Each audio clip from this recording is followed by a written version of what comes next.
Does technology integration help the learning of students? A complex and heavily debated question in the modern world of education.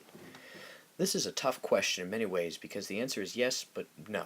Kind of a weird answer, right? Well, here's why. Like any new thing, there are good and bad sides to technology at school.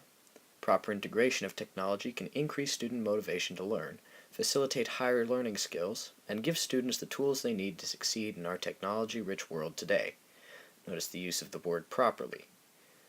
Correctly used technology in the classroom will promote students to learn on their own, training them how to continue to increase their knowledge base even after they enter the workforce. The key word there is correct. The fact is that technology is not being used well in schools at all. It is actually hurting the education of students in many ways. A quick look through the App Store will show a huge number of easy ways in which technology could be successfully integrated into the classroom. There is everything from textbooks to note-taking apps to apps that can literally be used to record and replay lectures and lessons over and over. And that's just in the free section of the App Store. So why is it seemingly impossible for schools to be successful in their endeavors to utilize technology? The simple answer has two parts. The technology that taxpayers are willing to spend the money for is inferior, which causes more headache than learning in the classroom, and oftentimes the teachers themselves don't know how to use the technology they are given to work with. Most of the second problem stems from the fact that, on average, the majority of students walking into a classroom have a vastly larger understanding of how to use technology and its various applications in life than the teacher who is supposedly instructing them on how to use it. There are many schools of thought as to why this is. One such theory is that this phenomenon is an example of the phrase, "you can't teach an old dog new tricks." While not being entirely accurate, that phrase gives a pretty good idea of what's going on.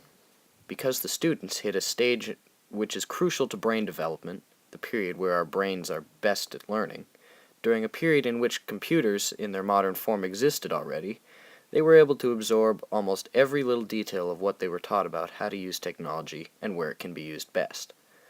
The teachers, on the other hand, had fully developed brains, not as easily taught, when the technology boom happened, rendering them at a huge disadvantage. Another idea as to why the students are so far ahead of their teachers is this. Most students spend an inordinate amount of time using technology as compared to their instructors. This sheer bombardment of technology is what supports the larger knowledge of the workings of technology in students. Now to the other reason why technology education in schools is lacking. Taxpayers really don't want to spend money.